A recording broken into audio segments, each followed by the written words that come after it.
Survivor Series is an annual professional wrestling pay-per-view that predominantly features multi-man elimination tag matches, most of which usually cater to specific themes, factions, or are built up through various storylines across several weeks of programming. Although Survivor Series has largely been considered a marquee event for WWE for much of the last 4 decades of its traditional pay-per-view structure, this year pretty much everyone either felt frustrated or just couldn't be bothered to care about the promotion of Survivor Series, with even the talent speaking up about their indifference and confusion toward the event. And for pretty good reason. Over the past several years, Survivor Series has been a brand versus brand pay-per-view with no titles on the line, no stakes, and no repercussions for anything that happens therein. What happens at Survivor Series stays at Survivor Series, and even in recent years when they seem to put some modicum of concerted effort into promoting it as a kind of bragging rights pay-per-view, the results were generally forgotten or barely mentioned by next week's TV. Add that to the fact that the last WWE draft had barely gone into effect by the day of the competition, meaning most of the competitors on either side were actually on the opposite brand up until a couple weeks before, and coming on the heels of the very highly promoted Crown Jewel event, while the company has immediately jumped into strongly promoting Wrestlemania pre-sale tickets for next year, Survivor Series barely seems to register as an afterthought. Growing up, I thought Survivor Series was awesome, and I'd love to see it not only restored to its former glory, but reinvigorated with an unstoppable power that would alter the very foundation of the WWE as a whole. Doing this would require not only changing the structure of the Survivor Series event itself, but also changing the way we think about the draft, Wrestlemania, and WWE's booking structure year-round. So without further ado, here's how I propose we fix the year-round booking structure for WWE. Number 1. We need to move the draft. This is the easiest and most obvious solution to kick things off. If you want to build up to Raw vs. SmackDown as the centerpiece of your event, you can't have everyone run to opposite brands just a couple weeks beforehand. It makes no sense. My suggestion would be to move it to the first or second week after WrestleMania, which brings me to my next point. Number 2, make WrestleMania the beginning and the end. In recent years, WWE has been fond of announcing that certain dates are the season finale or the season premiere of their weekly television programming. These dates are generally chosen at random, changing from year to year, and not really corresponding to any sensible timetable for a TV series or sports show that does not in fact have seasons or off-seasons. That being said, having a yearly definitive start to your show gives people an entry point to jump in on or reference back to if you're coming into things later on. Having a definitive endpoint gives you something to build up to and a place to blow off the angles and feuds you've been building up over the course of the year. To this end, what better candidate is there for the season finale big blow-off to your ongoing wrestling show than the granddaddy of them all, WrestleMania? Ending your booking year at WrestleMania, the biggest event of the year, and starting your new season in the first week or so afterwards, I think would be the best time to kick things off with a fresh start. And what better way to start your year off fresh than with a nice frosty draft? Which brings me to my next point. Number 3, what the hell do we do with the draft? The draft has had some frustrating issues in recent years over the fact that it keeps happening at seemingly random points in time every year, and the rules never seem to be enforced to any lasting degree, as stars sometimes start jumping across brands almost immediately within the first few weeks after. I think that a well-booked product can work excellently without having to split things up into separate factions, but I also really enjoy the aspect of picking separate teams and getting a peek into where things are headed for the rest of the year. So my solution is, why not both? Which brings me to my next point. Number 4, make Survivor Series important. Hold on. I know we want to get to Survivor Series and how we can make it a better and more meaningful event in the context of the WWE booking year, but what do you mean by why not both? How can we both have and not have a draft simultaneously? My idea would revolve around a limited brand extension, splitting the year into 2 separate hemispheres of draft and non-draft states. As mentioned earlier, the best time to have a draft would be at the start of WWE's new year and storylines, right after the conclusion of WrestleMania. That being the case, the best time to end the draft and unify the roster would be roughly around the midpoint of the wrestling calendar year. Maybe at an event where the rosters face off head-to-head, 5-on-5, title versus title with everything on the line. Maybe something like Survivor Series. And that brings me to my next point.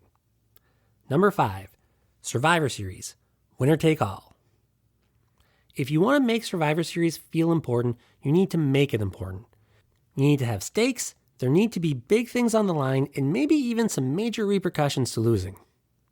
I propose that the winner of every title match, the men's title, the women's title, and the tag team titles, become the unified, undisputed WWE champions. And I propose that the winners of the men's and women's Raw vs. SmackDown elimination matches get priority spots in the Royal Rumble. So the latter is something that fans have been talking about for years, with even Xavier Woods bringing it up on the WWE YouTube channel just recently, and I think it's time to finally pull the trigger. Brand vs. brand Survivor Series doesn't really leave much room to build rivalries when both brands barely get a chance to interact with each other, and at the end of the day, there's absolutely nothing on the line. But the Royal Rumble is something that still holds a huge amount of prestige in WWE, and I can't think of a better motivator to get teams to put aside their differences than having a shot at the last 5 spots in the Royal Rumble. This concept also opens up a slew of new possibilities for storylines. If you go strictly by the idea that the winning team gets the last 5 spots, the idea of the Survivor Series 5 becomes a prestigious and revered moniker for whoever wins. This group could be a ready-made faction looking to dominate the Rumble, or a ragtag team coming together as the new bad boys in town. You could have an uneasy mix of heroes and villains, some fan favorites working their way up, and cowardly heels that are clearly undeserving and just weaseled their way into the mix. Or, if 5 is too much, you could go by the idea that only those who actually survive the match get their golden ticket to the Royal Rumble, thus having the ability to change up the combination of winners from anywhere between 1 and 5 from year to year. And regardless of whether these sole survivors are friend or foe to begin with, their relationship dynamic would always operate on some level of tension, knowing they may eventually have to face off against each other in the Rumble. And if you want to take it even further, you could also elaborate on Xavier's suggestion of having the losers of Survivor Series stuck with the first 5 spots, planting seeds for some potential underdog babyfaces to have to fight their way through the entire Rumble from the very start. On the other side of it, you have the unified, undisputed champions, which might seem like kind of an out there idea to put into play yearly, but hear me out. Last year, the build between Roman Reigns and Drew McIntyre at Survivor Series was easily the most engaging match idea, if for no other reason than both champs having been the most dominant and protected champions of their brands in recent memory, and people legitimately didn't know how the contest would play out. Having the better part of the year to promote 2 champions on separate brands to go head-to-head for a winner-take-all match at Survivor Series not only adds an unbelievable amount of gravity to the event, but also kind of turns the winners into super champs of sorts and the undisputed best of the best in the entire company. Post-Survivor Series would end the brand split and have much more focused storylines going directly into the road to the Royal Rumble and thus the road to Wrestlemania, which brings me to my final point, number 6. Make WrestleMania even bigger. So as the undisputed champs are defending on monthly pay-per-views and the like, we craft a story around one wrestler's journey through the Royal Rumble to get their chance at the main event of WrestleMania. And this is where I think we need to bring in the idea of the legendary prestige in the concept of winning WrestleMania. People often talk about the honor of competing at or being in the main event of WrestleMania, but one thing I think needs to be zeroed in on a bit more is the men and women who actually win those main events. The big winners at WrestleMania should be seen as the face of the company and the measuring stick as far as people to beat for the rest of the year. And there are plenty of extra incentives you could throw on top of that to help push that narrative. Make the men's and women's champs guaranteed the official cover of the next 2K game. Granted, the relationship between WWE and 2K Games has been a little rocky over the last couple years. It used to be a pretty big deal and even made for some fun storylines in the past. Maybe striking up a deal with magazines like Sports Illustrated to have an annual feature for the WrestleMania winners, or lining up appearances on late-night talk shows or early morning panels to promote the brand. Personally, I would love to see the WrestleMania equivalent of the Super Bowl ring and the sheer insanity of a 2025 Roman Reigns completely decked out in gold. Lastly, as an epilogue to the general idea of this year-round booking, I'd like to talk about tournaments. I love tournaments. And limited unification of brands and titles creates a perfect opportunity for what could be some great and very high-profile tournaments throughout the booking year. The draft happening just a week or two after WrestleMania means that the WrestleMania Grand Champs would need to vacate one belt before the split, which means whichever brand doesn't get the World Champion would have the opportunity to host a World Title Tournament for the vacated belts. This could easily be booked in such a way to stagger the tournaments as you'd have the men's, women's, and tag to split between 2 shows, and could possibly be a perfect booking path to the next pay-per-view, an event set up to crown new champions, maybe even a night of champions. Which leads to one big hole I'm sure most of you have noticed I've neglected to mention: what to do with the Intercontinental and US title. With all of the other titles being unified at Survivor Series, I think leaving the Intercontinental and US title intact are good ways to maintain a thriving mid-card year-round.